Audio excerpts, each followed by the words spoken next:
पृथ्वी से अलग अगर किसी जगह पर जीवन की संभावना है, भाई किसी जगह पर जीवन की संभावना है, तो उससे संबंधित अगर अपन को अध्ययन करना है तो हम किस में करेंगे भैया? एक्सोबायोलॉजी में करेंगे।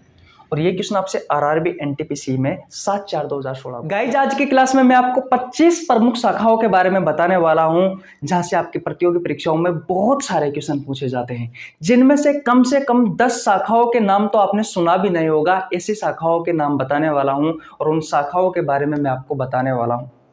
आज मैं पूरा रेलवे का निचोड़ लेके आया हूं। रेलवे में अब तक आपसे रेलवे ग्रुप डी में, एनटीपीसी में, एलपी टेक्नीशियन में, आरआरबी में, आरपीएफ में जितनी भी शाखाओं के बारे में पूछा गया है वो सभी शाखाएं आज की इस वीडियो में मैं आपको करवाने वाला हूं। इस वीडियो में मैं लगभग आपको 25 शाखाओं के बारे में बताने वाला हूं। आपके एग्जाम के पॉइंट ऑफ व्यू से बहुत ज्यादा इंपॉर्टेंट है। ये सिर्फ रेलवे वाले बच्चों के लिए उपयोगी नहीं है। आप किसी भी प्रतियोगी परीक्षाओं की तैयारी कर रहे हो, सभी परीक्षाओं के लिए ये शाखाएं उपयोगी है। एक नंबर अपना पक्का समझ लीजिए, पर भैया ये 25 शाखाएं याद कर लेना, आपको 1 नंबर मिल जाएगा। इसमें से आपने एक भी मिस की तो भैया समझ लेना आपका 1 नंबर कटने की संभावना है। वीडियो को शुरू से लेकर के एंड तक देखना। आपकी स्क्रीन के सामने आपको 8 शाखाएं दिखाई दे रही है।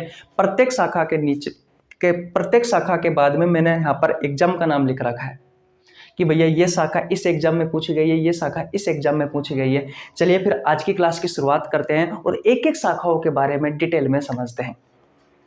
ऊपर हेडिंग लगा रखी है मेजर ब्रांचेज ऑफ बायोलॉजी, अर्थात जीव विज्ञान की प्रमुख शाखाएं। पहली है विटिकल्चर। इंग्लिश में भी नाम है, हिंदी में भी नाम है, लिख लेना भैया, इंपॉर्टेंट है, याद कर लेना। विटिकल्चर के बारे में आपसे, इस विटिकल्चर क्या है? तो विटिकल्चर एक शाखा है जिसमें हम अंगूरों की खेती के बारे में पढ़ते हैं।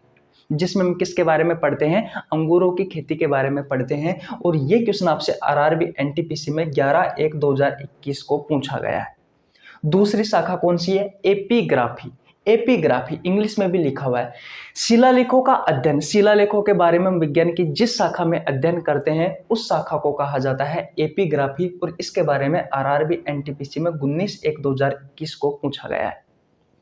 तीसरी शाखा है ऑर्निथोलॉजी। ऑर्निथोलॉजी विज्ञान की वह शाखा है जिसमें आप पक्षियों के बारे में पढ़ते हो, पक्षियों के बारे में अध्ययन करते हो, उस शाखा को कहा जाता है ऑर्निथोलॉजी। यह क्वेश्चन आपसे आरआरबी एनटीपीसी में 18/1/2021 को भी पूछा गया है और 28/3/2016 को भी पूछा गया है। इतना मैं आपको बता दूं भैया, ज्यादातर याद रखना रेलवे में क्वेश्चन रिपीट होते हैं। भाई रेलवे में क्वेश्चन बहुत ज्यादा रिपीट होते हैं। अलग तरीके से पूछ सकता है लेकिन क्वेश्चन का जो कॉन्सेप्ट है वो यही रहेगा। ऑप्शन आपको घुमा फिराकर दे सकता है लेकिन कॉन्सेप्ट है वो यही रहेगा। तो शुरुआत की 3 शाखाएं आपको याद हो गई, विटिकल्चर अंगूर की खेती, एपिग्राफी शिलालेखों का अध्ययन, और ऑर्निथोलॉजी पक्षियों का अध्ययन, यानी कि पक्षियों के बारे में पढ़ते हैं। इतनी बात क्लियर है? किसी को कोई प्रॉब्लम? विटिकल्चर अंगूर की खेती, उसके बाद में एपिग्राफी में शिलालेखों का अध्ययन और ऑर्निथोलॉजी में पक्षियों का अध्ययन। यहां तक बात क्लियर है? ओके भैया, 4 नंबर पर चलते हैं। सेरीकल्चर। सेरीकल्चर में भैया हम रेशम की खेती का अध्ययन करते हैं। इसमें हम रेशम की खेती का अध्ययन करते हैं सेरीकल्चर में।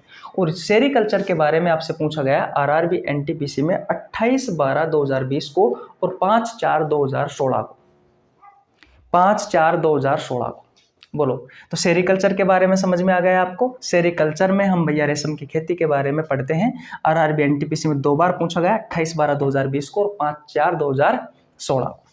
5वीं पर चलते हैं, अनुवांशिकी। जेनेटिक्स के बारे में आप सभी को पता होगा, अनुवांशिकता के बारे में पढ़ते हैं।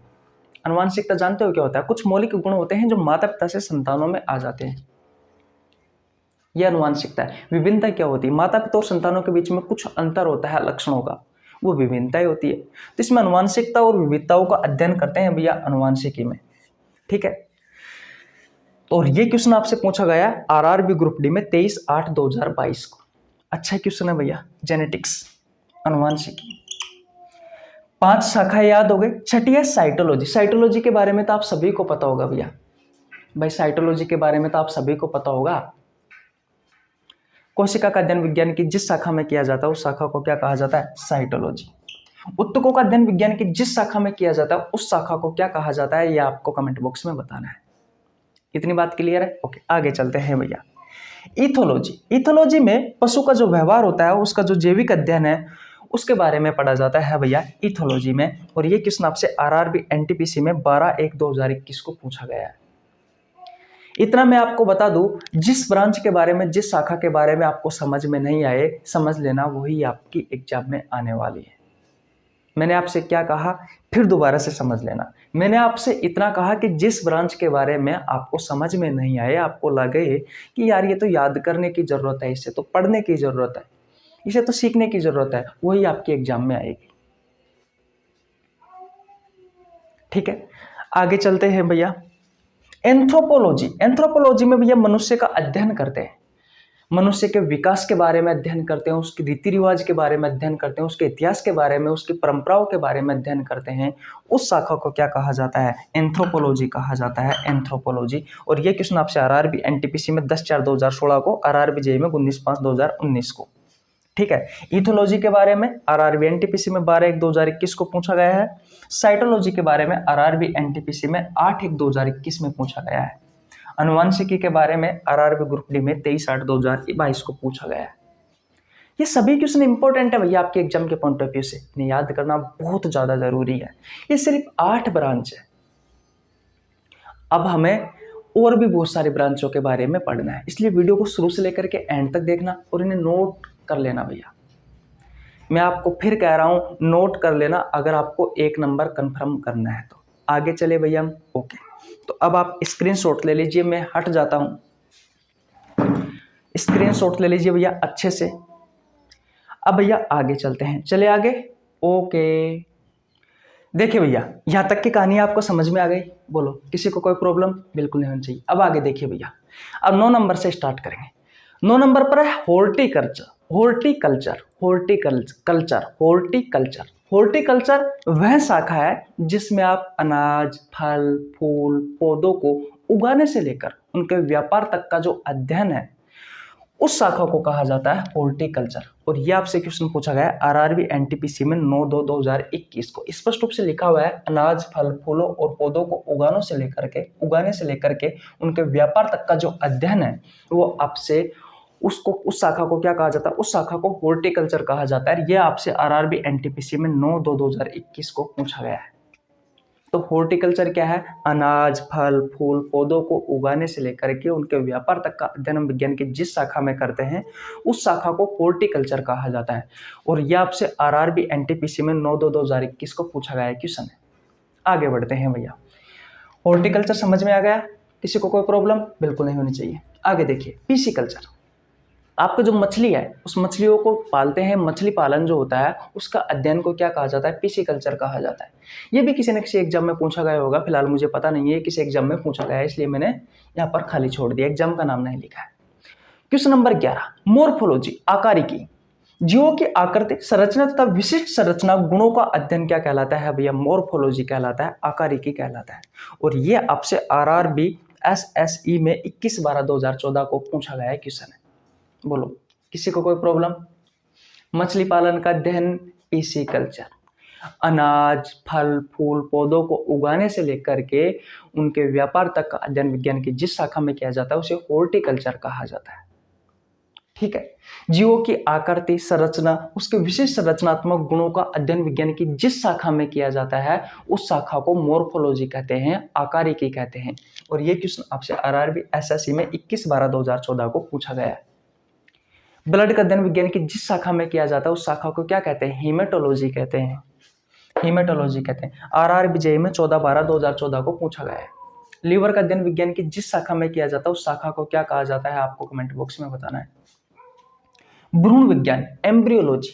इस भ्रूण विज्ञान में हम किसके बारे में पढ़ेंगे? भ्रूण के बारे में, जो फर्टिलाइजेशन की प्रोसेस होती है, जो निषेचन की प्रोसेस होती है उसके बारे में, फिर उसको विकास होता है उसके बारे में, उसमें जो विभिन्नताएं होती है उसके बारे में, इन सभी के बारे में पढ़ते हैं भैया हम। किसमें?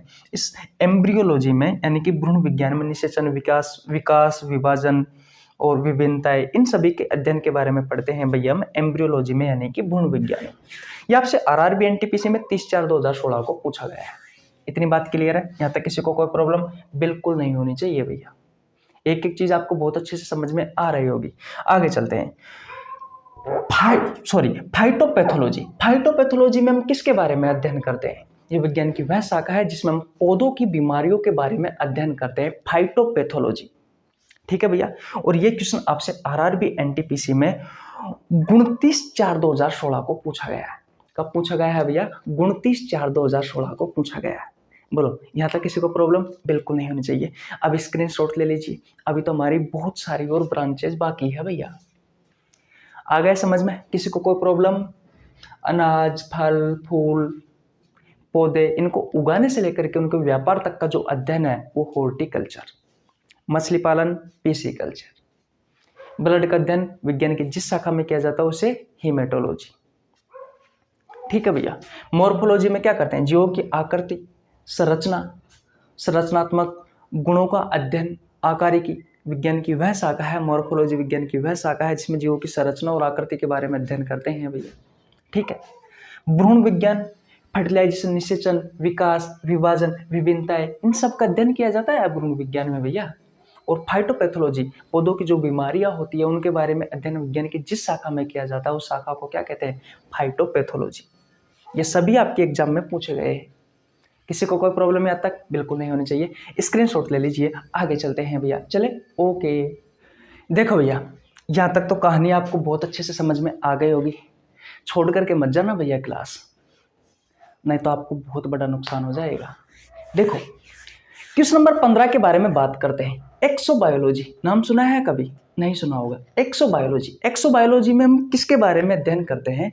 पृथ्वी से अलग अगर भैया किसी जीवन की संभावना है तो उसके बारे में अध्ययन हम विज्ञान की जिस शाखा में करते हैं उस शाखा को कहा जाता है एक्सोबायोलॉजी। पृथ्वी से परे मौजूद जीवन की संभावनाओं से संबंधित अध्ययन विज्ञान की जिस शाखा में किया जाता है उस शाखा को एक्सोबायोलॉजी कहा जाता है। प्राइमेटोलॉजी किसे कहा जाता है? मानव जैसी जो प्रजातियां हैं, जैसे कि बंदर है, बंदर है कि नहीं है, भालू है, तो ये सभी जो प्रजातियां हैं उनके व्यवहार का जो अध्ययन है उस व्यवहार के अध्ययन को क्या कहते हैं? यानी कि उनके व्यवहार का अध्ययन विज्ञान की जिस शाखा में किया जाता है उसे प्राइमेटोलॉजी कहा जाता है।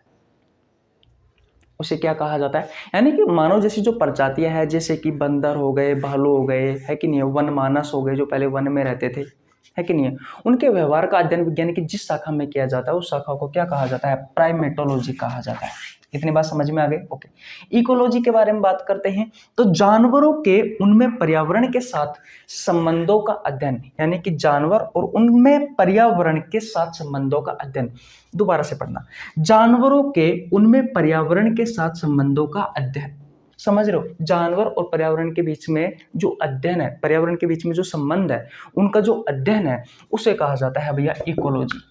ठीक है। एक्सोबायोलॉजी के बारे में आरआरबी एनटीपीसी में पूछा गया है 7/4/2016 को, और प्राइमेटोलॉजी के बारे में आरआरबी एनटीपीसी में पूछा गया है 7/4/2016 को। क्या दोनों की डेट सेम है क्या? मैं एक बार फिर दोबारा चेक कर लेता हूं भैया, एक मिनट। हाँ, दोनों की डेट सेम है भैया, दोनों की डेट सेम है। ये एक ही एग्जाम में पूछे गए, हो सकता है अलग अलग शिफ्ट हो, मैंने शिफ्ट नहीं लिखी है, लेकिन भैया ये एक ही दिन पूछे गए हैं दोनों ही क्वेश्चन। इकोलॉजी के बारे में जो जानवर और जो पर्यावरण है उनके बीच में जो संबंध है, उनका अध्ययन है, उसे इकोलॉजी कहा जाता है। आरआरबी जेईई में 24/5/2019 को पूछा गया है। अब है जीवाश्म विज्ञान। प्राचीन काल में जानवर होते थे, पौधे होते थे, है कि नहीं है, और जो अन्य जीव है उनके अवशेषों और चिन्हों का अध्ययन विज्ञान की जिस शाखा में किया जाता है उस शाखा को कहा जाता है जीवाश्म विज्ञान। पेलियोटोलॉजी क्या कहा जाता है? पेलियोटोलॉजी कहा जाता है भैया। इतनी बात क्लियर है? ये आपसे आरआरबी एनटीपीसी में 28/3/2016 को पूछा गया है और आरआरबी ग्रुप डी में 25/9/2018 को भी पूछा गया है। बोलो, किसी को कोई प्रॉब्लम यहाँ तक बिल्कुल नहीं होनी चाहिए। स्क्रीनशॉट ले लीजिए एक बार और फिर से दोबारा रिवीजन करते हैं। पृथ्वी से अलग अगर किसी जगह पर जीवन की संभावना है, भाई किसी जगह पर जीवन की संभावना है, तो उससे संबंधित अगर अपन को अध्ययन करना है तो हम किस में करेंगे भैया? एक्सोबायोलॉजी में करेंगे। और ये क्वेश्चन आपसे आरआरबी एनटीपीसी में 7/4/2016 को पूछा गया है। इतनी बात क्लियर? प्राइमेटो, मानव के समान पर जो प्रजातियां हैं उनके व्यवहार का अध्ययन विज्ञान की जिस शाखा में करते हैं उस शाखा को प्राइमेटोलॉजी कहा जाता है। क्या कहा जाता है? प्राइमेटोलॉजी कहा जाता है। इतनी बात क्लियर है?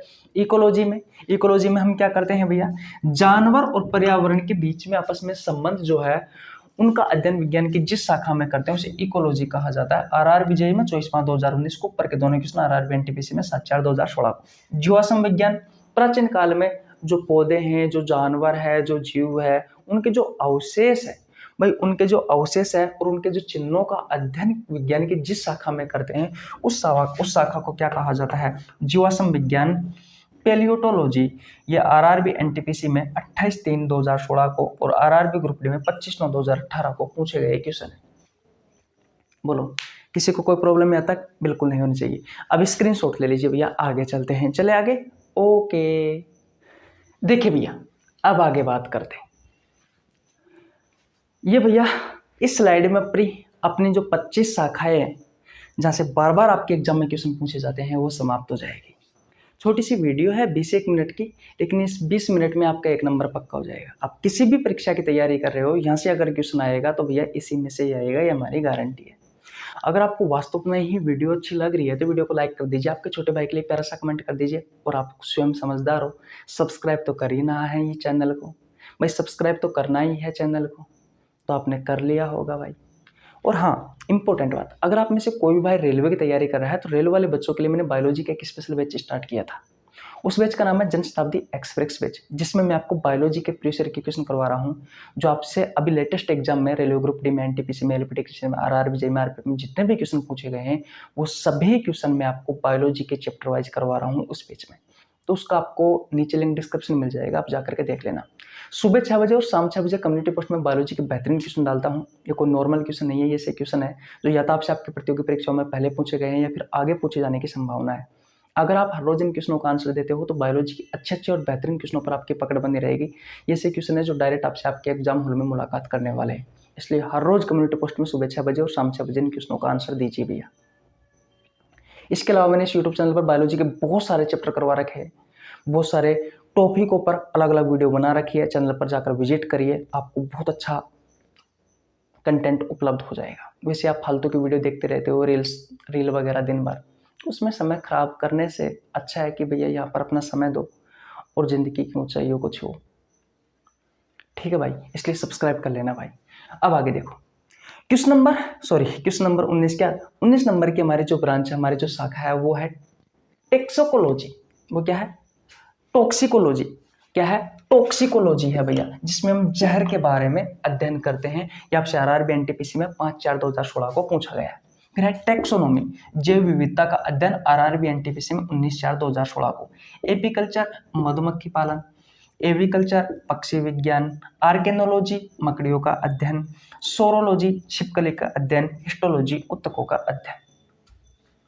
भैया ये याद कर लेना, ये आप याद करो या ना करो इससे कोई फर्क नहीं पड़ता, लेकिन पिछली जो आपने 18 ब्रांचेज मैंने जो आपको पढ़ाई है वो तो आपको याद करनी ही करनी है। और बेहतर यही रहेगा कि आप इन्हें भी नोट कर लीजिए। तो पहले तो आप स्क्रीनशॉट ले लीजिए ताकि आप अच्छे से लिख सकें इन्हें। मैं हट जाता हूँ भैया, ले लिया आपने स्क्रीनशॉट? ओके भैया, इन्हें अपनी कॉपी में लिख लेना और बार बार इनका रिविजन करना ताकि ये याद हो जाए, क्योंकि यहाँ से आपके एग्जाम में क्वेश्चन पूछते हैं। और ये सिर्फ रेलवे वाले बच्चों के लिए उपयोगी नहीं है वीडियो, आप किसी भी प्रतियोगी परीक्षाओं की तैयारी कर रहे हो, सभी परीक्षाओं में ब्रांचेज पूछी जाती है, शाखाओं से क्वेश्चन एक न एक बनता है भैया बायोलॉजी से। अगर शाखाओं से क्वेश्चन आएगा कि जो मैंने आपको सिखाई है ज़्यादातर इन्हीं शाखाओं से आएगा। और भी बहुत सारी शाखाएं हैं जिनके बारे में भी मैं आपको बताना चाहता तो बता देता, लेकिन वो सबको याद रहती है। हमारे शरीर से संबंधित जो हम जूलॉजी में पढ़ते हैं वो सभी शाखाएं, जैसे कि दांतों का अध्ययन विज्ञान की जिस शाखा में किया जाए उसे डेंटोलॉजी कहते हैं। आंखों का अध्ययन विज्ञान की जिस शाखा में किया जाए उसे ऑप्थेल्मोलॉजी कहते हैं। लीवर का अध्ययन हिपेटोलॉजी, ब्लड का अध्ययन हीमेटोलॉजी, ऐसे बहुत सारी शाखाएं हैं। हृदय का अध्ययन कार्डियोलॉजी, नेफ्रोलॉजी, न्यूरोलॉजी, बहुत सारी शाखाएं पढ़ी है। लेकिन ऑस्टियोलॉजी, लेकिन इनके बारे में हमें नहीं जानना है, क्योंकि हमें पता है हमें वो चीज़ें पढ़नी है जो हमें याद नहीं है।